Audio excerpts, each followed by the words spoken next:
जख्मी भैया लिखले बनी बाकी में हमरो योगदान बन आधा लाइन तो हम देले बनी बाकी जख्मी भैया के ही भूमिका में एगो लड़का पूछता कि सुनो अशोक भैया के मन के बात हम कैसे जानी जब से यूट्यूब पर हम बागेश्वर महाराज जी के देखे लगनी तो उनकर तनी मनी कृपा हमरो पा बाकी स्टेज भर राउर मन के बात हम जान गई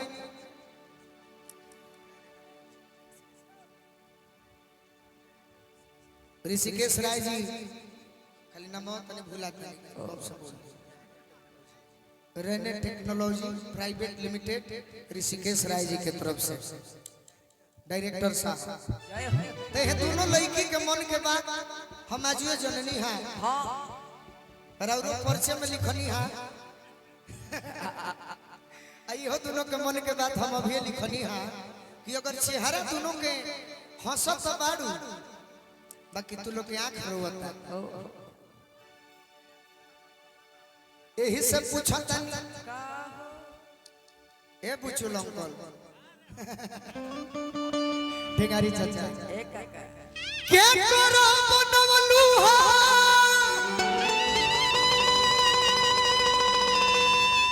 अरे मोहनिया ये गोरी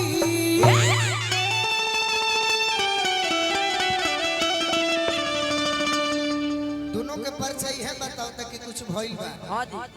पुराना भोजपुर से चलल बाड़ू सेमरी आवत हो जरूर कोनो लइका तारा के परेशान कइले बड़े से के करो बनवलू हो अरे मोहनिया ये गोरी बतावे के परी अरे त कहला सराई लहा ओढ़निया ये गोरी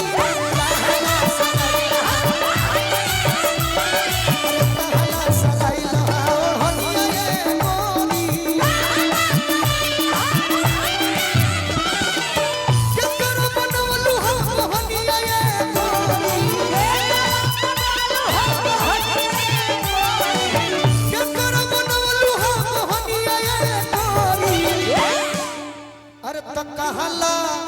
सराइल हा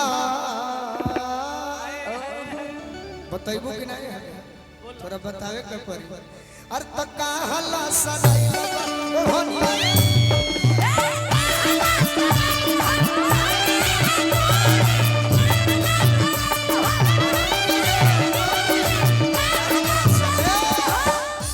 बड़ी सुंदर गायिका हुई हमारा भोजपुरी जगत के आन बान शान कल्पना पटवारी जी उनका तो पदम श्री मिले तो हमरा खुशी हुई उ गीत एगो बड़ी सुंदर नर्सरी क्लास में रही नु तो चाचा जी वो घरी सुनले रहे कौन गीत स्कूल में बुझाई ना कि कौन गावे के फर्स्ट मारे खाती हां कुछ हो गा दी अब न बुझाई लागल कि जे छन समाज को ऐसन मार उ गीत गौले रहल पति पत्नी वाला कौन गीत संयम मत जा तू सुनते नलानी में संयम मत जा तू सुनते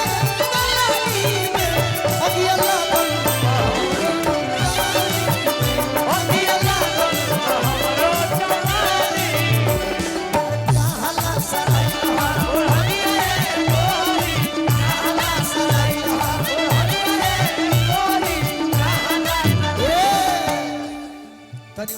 बनी देरी की बात ए रितिका जी प्रीति जी तू लोग बताओ हमें तोरा रिलेशन के रहे कि रिश्तेदारी में के रहे कि हितई में के रहे हितईए में के कितनी बारी हितई के हो की रहे गाँव के छोरा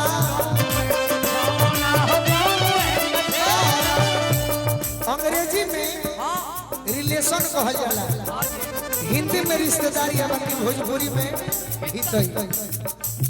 हितई के हो की रहे गाँव के छोरा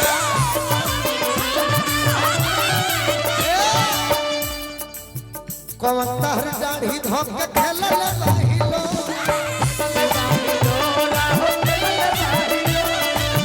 कौन तहर दाढ़ी धोक के खेलल बाहिलो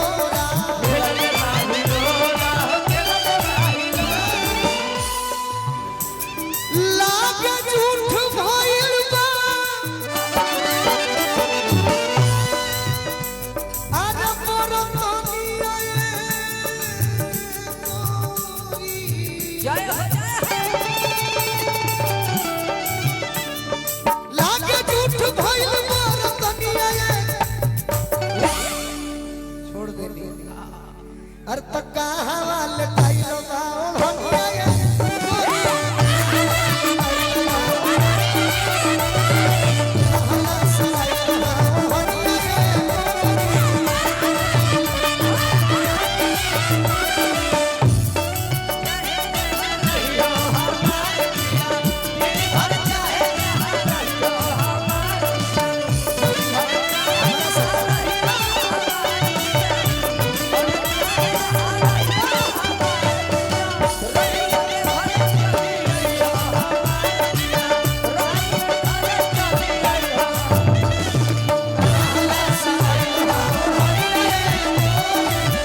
कॉर्पोरेशन के तरफ से पुरस्कार और का के बस समाइल तोरा दिलवा के अंदर गोलुआ रहे कि हम जो हमी जीते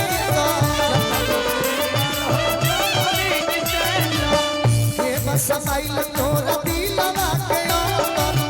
गोलुआ रहे कि हम जो हमी जीते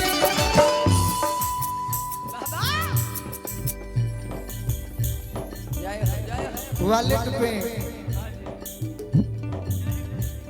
डायरेक्टर ऋषिकेश राय जी की तरफ से लाखों लाख रुपए का पुरस्कार। कौन सुगवा के बनलू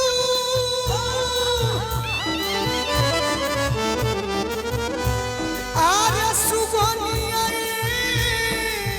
गोरी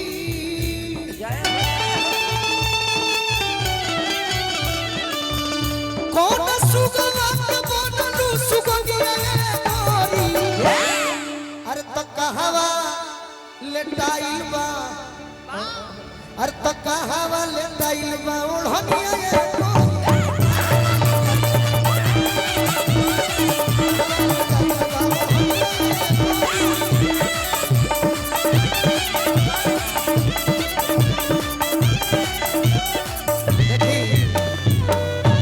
इंटरनेट बिजनेस